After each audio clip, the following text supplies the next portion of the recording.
हेल' लोगोफोर, नोंथांमोनखौ आंनि इउटिउब चेनेलाव बराय हरग्रोनाय जाबाय। लोगोफोर, आं दिनै बे भिडिअ'आव आसाम पुलिस साब इन्सपेक्टरनि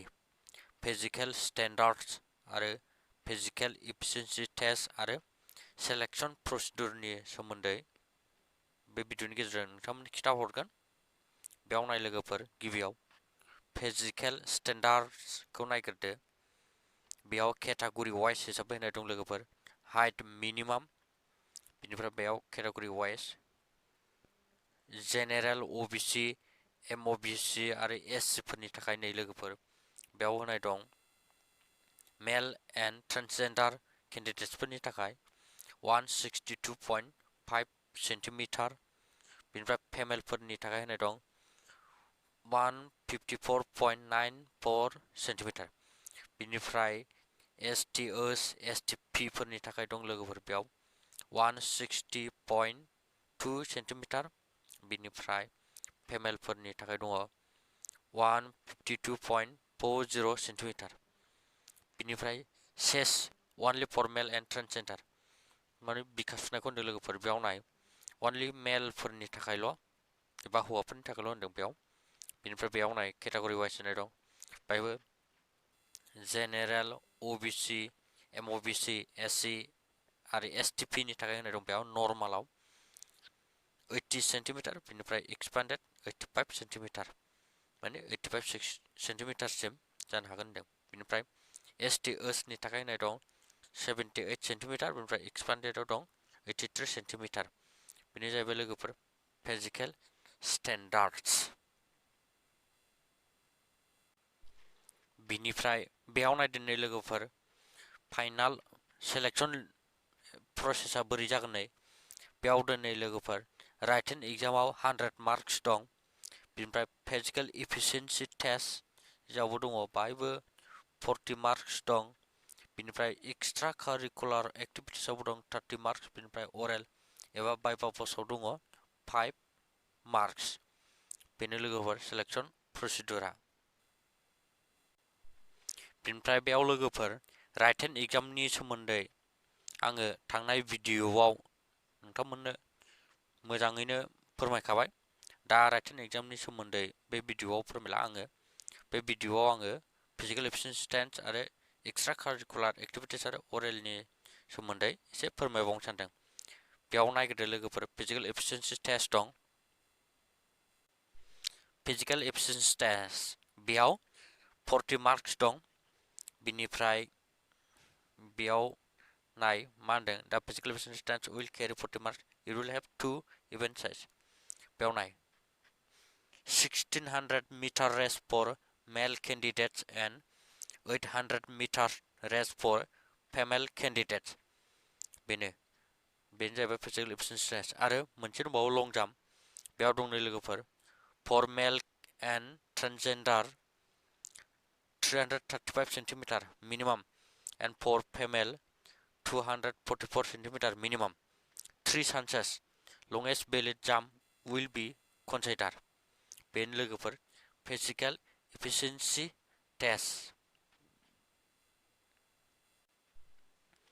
दानिया नायदो लोगोफोर एक्सट्रा कारिकुलार एक्टिभिटिस बेयाव मैक्सिमाम 30 मार्क्स दं, बिनिफ्राय बेयाव मा दं नायदो लोगोफोर आं नोंथांमोननो खिथालांसै। नेशनल कैडेट कर्प्स माने एनसीसी बेयाव दं मैक्सिमाम मार्क 5, बिनिफ्राय बेयाव नै माखासे कैटेगरियाव फरायनाय दं NCC C certificate plus attend Republic Day camp at Delhi बिनि थाखाय 5 मार्क्स, बिनिफ्राय एनसीसी सर्टिफिकेट ओनलि सर्टिफिकेटनि थाखाय बेयाव 4 मार्क्स, बिनिफ्राय NCC B certificate plus attend Republic Day camp at Delhi बिनि थाखाय 4 मार्क्स, बिनिफ्राय एनसीसी बी सर्टिफिकेट बिनि थाखाय 3 मार्क्स, बिनिफ्राय NCC A certificate plus attend Republic Day camp at Delhi बिनि थाखाय 3 मार्क्स, बिनिफ्राय एनसीसी ए सर्टिफिकेट बिनि थाखाय 2 मार्क्स, बिनिफ्राय attend any NCC camp with certificate बेयाव 1 marks.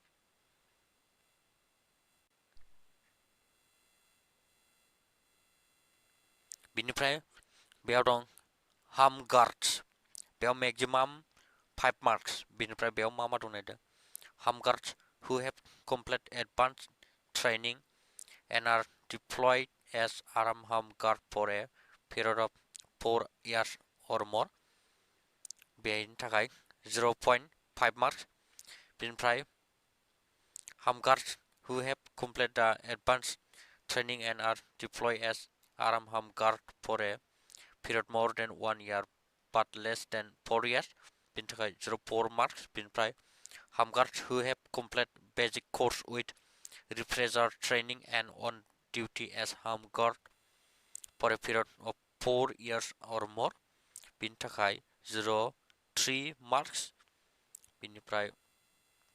home guards who have completed the basic training and deployed as home guard continuously for a period of more than 2 years but less than 4 years बिनि थाखाय 0.2 marks बिनिफ्राय home guards who have completed the basic training and deployed as home guard continuously for a period of more than 1 year but less than 2 years बेनि थाखाय 0.1 marks बेनो बेनिफ्राय sports नि दं लोगोफोर नै बेयाव नाय स्पर्ट्स बे सेक्सनाव गासै मैक्सिमाम मार्क्स 10 दं बेयाव गासै 10 मार्क्स दं दानिया बेयाव नायदो मा दं represent India in international events recognized by the International Olympic Committee in any discipline and receive medals बेयाव दं लोगोफोर नोंथांमोनहा बबेबा इन्टारनेशनेल एबा अलिम्पिक गेमफ्राव मेडेल्स देरहादोंब्लानो बेयाव 10 मार्क्स मोनगोन होनदों बेनिफ्राय represent in India international events recognized by the International Olympic Committee in any discipline बेयाव नै नोंथांमोनहा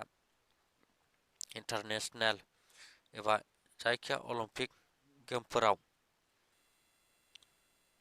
जुदि नुजानो हादोंबा बेयावबो नै 8 मार्क्स दंनो बेनिफ्राय national level sports person who represented the state in any discipline recognized by the Indian Olympic Association with receive medals नै लोगोफोर बेयाव नै जायखिया नेशनल लेभेल जोंनि इन्डियानि सिङावनो नोंथांमोना जायखिया मेडेल्स रिसिभ खालामनो हादोंबा बेयाव 6 मार्क्स दंनो बेनिफ्राय national level sports person who represented the state in any discipline recognized by the Indian Olympic बेयाव नै बेयावबो 4 मार्क्स दंनो लोगोफोर 4 मार्क्स बेनिफ्राय state level sports person who represented district in state level Olympic competition and won medals in any discipline recognized by the Indian Olympic Association बेयावबो नै 0.2 marks लोगोफोर माने बेयाव होनदों लोगोफोर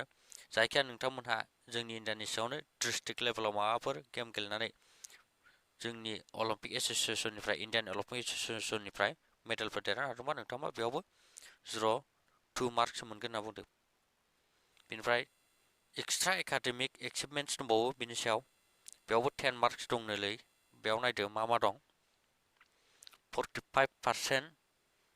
निफ्राय 59.99% marks in BA, BSc, BCom or equivalent in aggregate गावनि लोगोफोर जुदि नोंथाङा 45 निफ्राय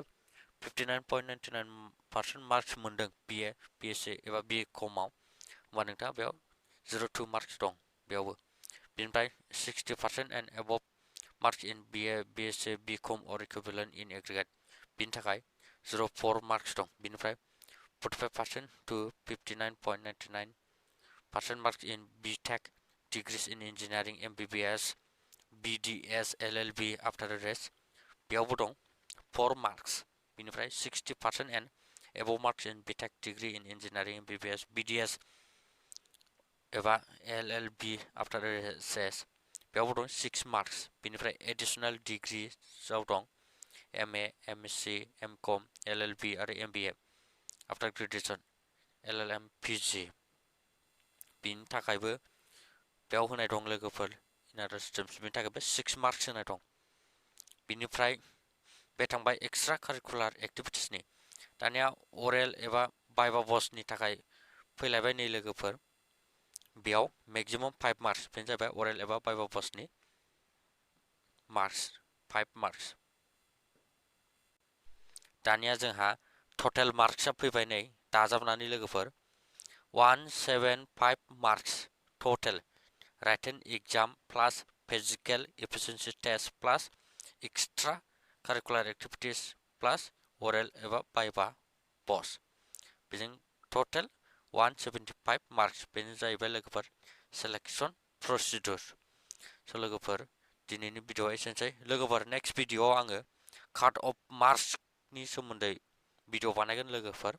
जाहाथे नोंथांमोनहा गाहामैनो गाहाम बे एसआइ एग्जामखौ होनानै पास खालामनो हायो